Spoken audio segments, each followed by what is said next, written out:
Bom, vamos aqui ao primeiro conto, chama-se 300 Onças, lembrando que o Blau é o narrador de todos os contos, e nesse conto aqui ele é protagonista, ou seja, acontece com ele. Ele acaba dizendo, eu tropeava nesse tempo, que já tem uma questão de memória, de recordação, de uma feita que eu viajava de escoteiro com a guaiaca empanzinada de onças de ouro, vim varar aqui neste mesmo passo por me ficar mais perto da estância da coroníria onde eu devia pousar. Reparem, né, o Blau tem 88 anos, mas vai se recordar de algo quando ele era bem novo, viajava de escoteiro. Mas ainda ele se lembra disso, claro, né? Lembrando que na apresentação o Blau tem uma memória de rara nitidez. Tanto é que ele diz, parece que foi ontem. Então ele vai dizer que era fevereiro. E agora um detalhe importante, né? Porque para quem o Blau está narrando esses contos gauchescos, reparem que é muito comum quem está narrando um livro, o Ateneu, Memórias Póstumas, Dom Casmurro, enfim, aquela questão toda de tentar narrar para um público leitor. Só que aqui o Blau está narrando exatamente para um interlocutor em específico, que nunca vai falar, ele é silencioso, mais novo que o Blau, até porque o Blau vai dizer que poderia ser avô dele, né? Sabemos que esse interlocutor está ali, o Blau está contando para ele, mas não há o discurso direto desse interlocutor silencioso, não há fala dele. O que nós temos sempre é o Blau falando, num monólogo-diálogo ou num diálogo-monólogo nesse sentido, mas a gente sabe, a gente vai sentir a presença desse interlocutor ali, apesar de só o Blau falar. O Blau está dizendo para ele, olha ali na restinga a sombra daquela mesma reboleira de mato que está nos vendo, na beira do passo desencilhei, e estendido nos pelegos, a cabeça no lombírio, com o chapéu sobre os olhos, eu fiz uma cesteada morruda, dormi muito. Reparem que já tem os termos mais gauchescos agora, e ele diz para esse interlocutor aí, para olhar aquele mato ali onde ele dormiu, e depois ele olha para a água limpa e resolve tomar um banho, e acaba se despindo, mergulhando várias vezes. E ele vai dizer, fui minha água que nem capincho, ou seja, aqui ele já larga um ditado gauchesco, né, se toca na água igual uma capivara, que nem capincho. E solito no silêncio, tornei a vestir-me, encirei o zaino e montei. Daquela vereda andei como 3 léguas, chegando à estância cedo ainda, obra assim de meia braça e meia de sol. Bom, na verdade, o que está acontecendo aqui, né? O Blau ele tem uma estrutura meio que de contar os causos, que ele meio que antecipa uma cena e depois ele volta para contar mais detalhes. Então é aquele que joga uma cena mais para frente e depois ele volta para contar mais em detalhes. Então ele vai dizer, esqueci de dizer que andava comigo um cachorrinho brasino, um cusco muito esperto e boa vigia. Esse cusco era das crianças, mas às vezes dava-me para acompanhar-me. E depois de eu sair à porteira, nem por nada fazia a cara volta a não ser comigo. Ou seja, ele vai dizer que nessa ida que ele foi lá para pagar uma ponta de gado, enfim, né, para o patrão dele, aparece um cachorro também, um cusco, um vira-lata ali que vai com o Blau, e durante esse trajeto, o Blau nota que o cachorrinho, né, acaba ali parando, parava-se na estrada e latia e corria para trás, e olhava-me, e latia de novo, e troteava um pouco sobre o rastro. Parecia que o bichinho estava me chamando. E claro que isso tem um motivo, né? Pois, amigo, não lhe conto nada. Quando botei o pé em terra na ramada da estância, ao tempo que dava as boas tardes ao dono da casa, aguentei um tirão seco no coração. Não senti na cintura o peso da guaiaca. Tinha perdido 300 onças de ouro que levava para pagamento de gados que ia levantar. Ou seja, o Blau está contando aqui que foi pagar uma ponta de gado, né, para o patrão dele, ou seja, uma questão de confiança aqui na verdade, né, ele foi cedo e tudo mais, o Cusco acabou pulando e indo com ele, só que quando ele chega lá para fazer o pagamento, ele não sente o peso da guaiaca, cadê a guaiaca? Onde é que foi, né? E aí o Blau perdeu essa guaiaca com as 300 onças, e ele diz que os olhos dele quase ficam cegos ali, né? E ele vai dizer, eu era muito pobre, e ainda hoje é como você sabe, eu estava começando a vida e o dinheiro era do meu patrão, um charqueador, sujeito de contas muito limpas e brabo como uma manga de pedras. Então reparem o problema que o Blau Nunes tem agora, né? Enfim, porque é aquele cara que está com dinheiro e perdeu o dinheiro. E a pessoa com quem o Blau está falando, que vai receber o pagamento, vem e nota que o Blau está diferente, pergunta o que aconteceu, né? Nota que o Blau está mal, pergunta se o Blau está doente, ele diz, não senhor, responde, não é doença, é que sucedeu-me uma desgraça, perdi uma dinheirama do meu patrão. E o outro diz, ala fresca, é verdade, antes morresse que isto. Que vai ele pensar agora de mim? Reparem que o Blau fica preocupado primeiramente sobre o que o patrão pode pensar dele, né? Porque o Blau é um homem de confiança, honesto. Agora, se ele perdeu o dinheiro, claro que muitos podem pensar, né? Será que perdeu realmente? Só que qual é o detalhe? Nessa conversa que ele está tendo aí com a pessoa que ele deveria pagar o dinheiro, né? O cachorrinho, o Cusco, começa a dar uns pulos no focinho do cavalo e começa a correr para a estrada, assim, latindo e tal, né? Como se quisesse dizer alguma coisa. Aí o Blau se liga, né? Ah, e num repente lembrei-me bem de tudo. Parecia que estava vendo o lugar da cesteada, o banho, a arrumação das roupas nos galhos de sarandi, em cima de uma pedra, a guaiaca e por cima dela o cinto das armas e até uma ponta de cigarro de que tirei uma última tragada antes de entrar na água e que deixei espetada num espinho ainda fumegando. Ou seja, agora a gente sabe onde é que o Blau esqueceu a guaiaca. Foi lá quando ele estava tomando banho, lá nessa sanga, né? Então, quando ele estava descansando, se banhando, ele esqueceu lá. Então, agora, para ele, é voltar na corrida e torcer para que ninguém tenha achado, obviamente, uma guaiaca cheia de grana, de dinheiro, né, e roubado. Num vu, estava a cavalo. Ou seja, reparem as expressões, né?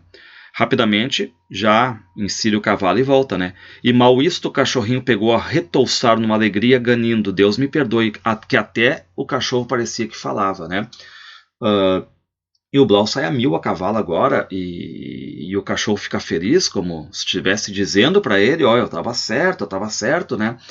E o Blau vê uma comitiva de tropeiros passando por ali. Ali logo frenteei com uma comitiva de tropeiros, com grande cavalhada por diante, e que, por certo, vinha tomar pouso na estância.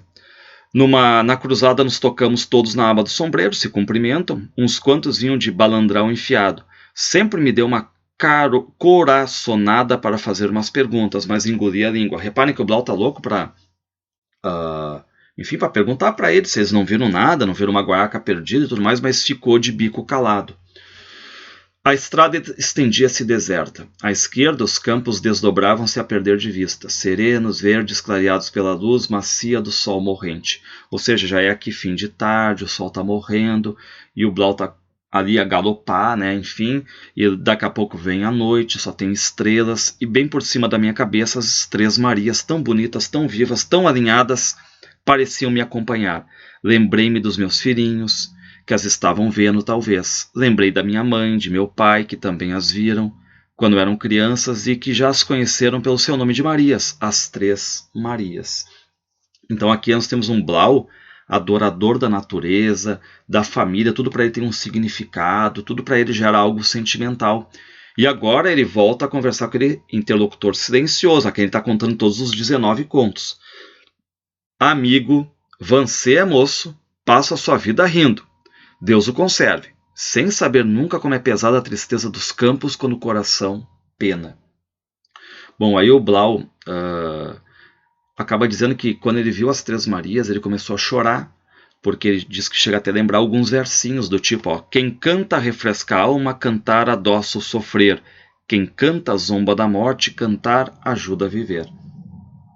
E ele pensa, né, mas como é que eu posso cantar nessa situação? Cantar como, né? Eu preciso achar a guaiaca, porque senão eu estou ferrado, vou ter que vender parte do que eu tenho para pagar as dívidas, enfim, né?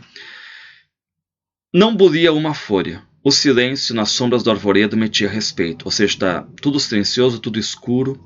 Que medo não, que não entra em peito de gaúcho medo. Embaixo o rumor da água pipocando sobre o pedregulho.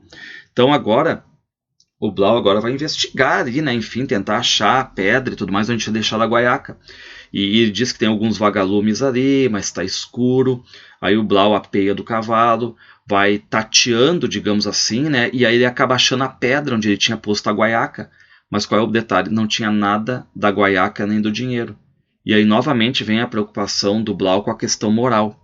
Então senti frio dentro da alma. O meu patrão ia dizer que eu havia roubado. Pois então eu ia lá perder as onças? Qual? Ladrão? Ladrão é que era. Quer dizer, olha o que ele pensa, né? Como é que eu vou dizer pro meu patrão que eu perdi? Ele vai me chamar de ladrão, não vai acreditar. E logo uma tensão ruim entrou-me nos miolos. Eu devia me matar, para não sofrer a vergonha daquela suposição. Era o que eu devia fazer, matar-me. e já aqui mesmo. Tirei a pistola do cinto, armei o gatilho, benzi-me e encostei no ouvido o cano grosso e frio carregado de bala. Reparem, né, que o Blau agora pensa que... reparem a vergonha de ser chamado, digamos assim, de ladrão. Aí ele pensa, eu vou cometer o suicídio. Ele tira a pistola, engata o cano no ouvido e tudo mais. Mas qual é o detalhe? Ele começa a olhar para as Três Marias que estão brilhando na água. E agora tudo parece conspirar para que o Blau não cometa a loucura de se matar, claro, né? A natureza parece que fica unida contra esse ato aí de suicídio, né? Porque o Cusco começa a lamber a mão do Blau, o cavalo começa a relinchar, surge até um grilo ali, né? E começa a retinir e tudo mais. E aí a pergunta é, o Blau se mata? Claro que não. Ele diz, Patrício, não me avesto de uma heresia, mas era Deus que estava no luzimento daquelas estrelas, era Ele que mandava aqueles bichos brutos arredarem de mim a má atenção. Ou seja, ele atribui isso a Deus, Deus mandando a natureza, os animais ali, dizendo para ele não fazer esse ato, né? E os animais aqui lembram essas questões humanas, ó. O cachorrinho tão fiel lembrou-me a amizade da minha gente, o meu cavalo lembrou-me a liberdade, o trabalho, e aquele grilo cantador trouxe a esperança.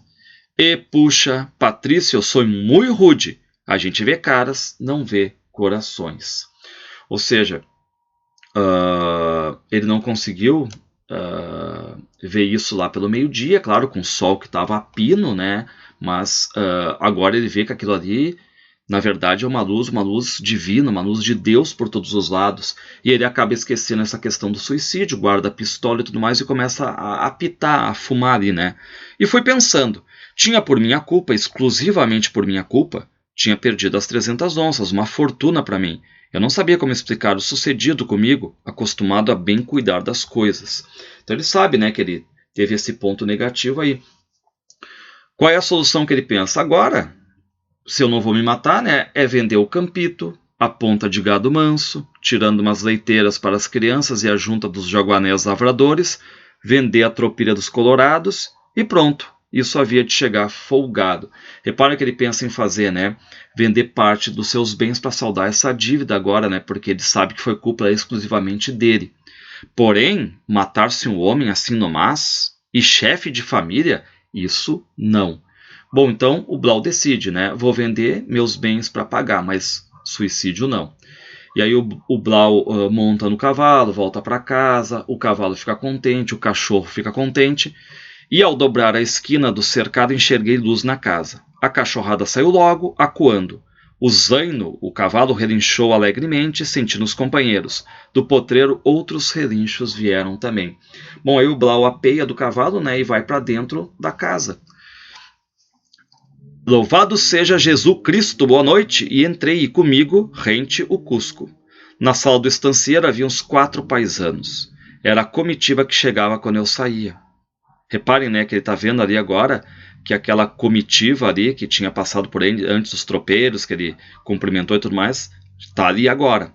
Corria o amargo, corria o mate, só que para a felicidade do Blau, o que acontecia? Em cima da mesa estava a chaleira e ao lado dela, enroscada como uma jararaca na ressolana, estava a minha guaiaca barriguda, por certo com as 300 onças dentro. Ou seja, este conto aqui que abre os contos gauchescos, que acontece com Blau, ele é o protagonista. O Blau chega e vê a guaiaca agora com dinheiro ali que foi devolvida, exatamente para aqueles que tinham passado por ele. A gente depreende isso, né? E aí o Blau, enfim, né, agora ele está muito mais aliviado, por óbvio. Ele chega assim, diz para ele, né? Louvado seja Jesus Cristo, Patrício. E Blau, boa noite, então, que tal lhe foi de susto? E aí houve uma risada grande de gente boa, de gente honesta ali. E o Blau, eu também fiquei me rindo, olhando para a guaiaca e para o Guaipeva, o cachorrinho, né, arrolhadito aos meus pés. Ou seja, assim que termina, né, esse conto aqui, que é um conto basicamente que traz essa noção de confiança do gaúcho, que mostra exatamente essa devolução da guaiaca aqui, certo? Esse é o primeiro conto. Então aqui uma imagem, né, dessa questão dos 300 onças e por causa do cachorrinho ali.